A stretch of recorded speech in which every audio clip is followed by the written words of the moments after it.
Bonjour.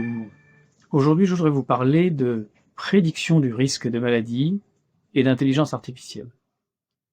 Et plus particulièrement de comment est-ce que un équivalent médical de ChatGPT, un Large Language Model, peut arriver à prédire un certain nombre de maladies.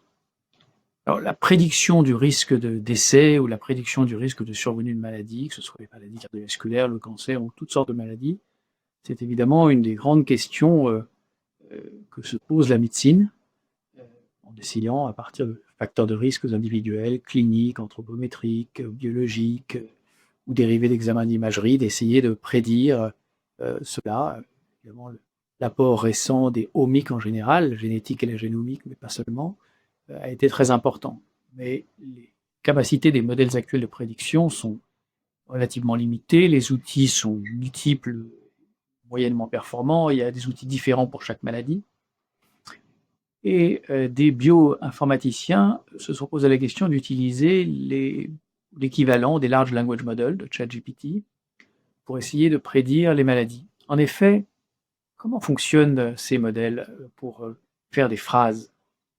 Eh bien, ils analysent la probabilité que le mot suivant dans une séquence de mots soit un mot donné, et à partir de multiples entraînements et de confrontation à de multiples textes, eh bien, ils déduisent que lorsqu'on a une séquence de mots fournie, on est capable de prédire le mot suivant. Lorsqu'on a un trou dans une phrase, on est capable de prédire le mot manquant. Eh bien, en matière d'événements de santé, il est possible de se livrer au même exercice. Si on a une base de données très riche, qui comprend depuis la naissance non seulement le sexe, les conditions socio-économiques, les habitudes de vie, mais tous les événements de santé qui sont survenus, depuis les infections néonatales jusqu'à la survenue d'événements morbides dans les décennies qui ont suivi, eh bien, on peut essayer de construire une chaîne séquentielle d'événements de santé et à partir de cette séquence, dire eh bien, quelle est la probabilité que quel sera l'événement suivant le plus probable et avec quelle probabilité.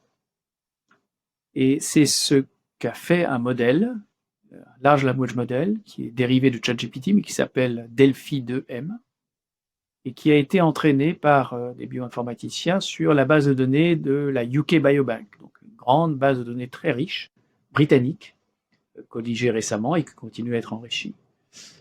Sur cette base de données de plusieurs centaines de milliers de sujets, avec des millions de données et d'événements morbides, ils ont dérivé un modèle de prédiction, et ils l'ont validé ensuite sur une seconde base de données complètement indépendante, qui est la base de données nationale danoise. Plusieurs millions de sujets et à nouveau des millions d'événements de santé. Et ce qui est assez impressionnant dans les résultats qui ont été publiés dans le numéro de septembre de la revue Nature par le docteur Schmatko et ses collaborateurs, dans un article que je vous conseille vivement de lire, même si il nécessite un bon Doliprane avant d'être analysé. Ce qui a été observé, c'est que ce modèle est capable de prédire une très grande diversité de maladies.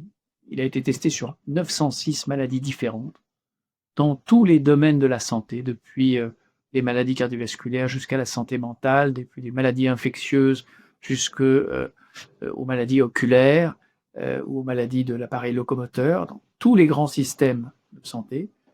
Et ce qui a été observé, c'est que la capacité de prédiction était très forte, avec des aires sous la courbe qui sont très souvent supérieures à 70, voire supérieures à 0,80, y compris pour la mortalité qui est prédite avec une discrimination qui est excellente, avec une aire sous la courbe estimée à 0,81, comparable ou meilleure à celle de chacun des modèles prédictifs qui ont été développés par les cliniciens dans chacune des aires thérapeutiques concernées.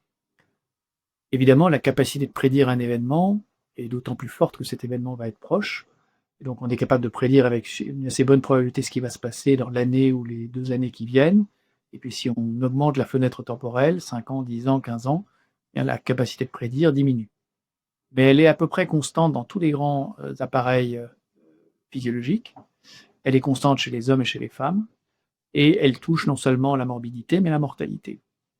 Et donc, nous sommes peut-être à l'aube d'une nouvelle période, une nouvelle époque de la médecine prédictive qui, à partir des grandes bases de données, y compris nos dossiers médicaux informatisés, sera capable de nous alerter sur le risque de survenue de maladie, car non seulement le logiciel est capable de le faire de façon populationnelle, mais également il a une certaine capacité à le faire sur le plan individuel. J'ai été extraordinairement impressionné par ce travail qui, je crois, doit nous faire réfléchir et ouvre des perspectives extrêmement intéressantes en matière de médecine préventive. Voilà, Schmatko et collaborateurs, Nature, numéro de septembre 2025. Bonne lecture, elle est ardue, mais elle est très intéressante.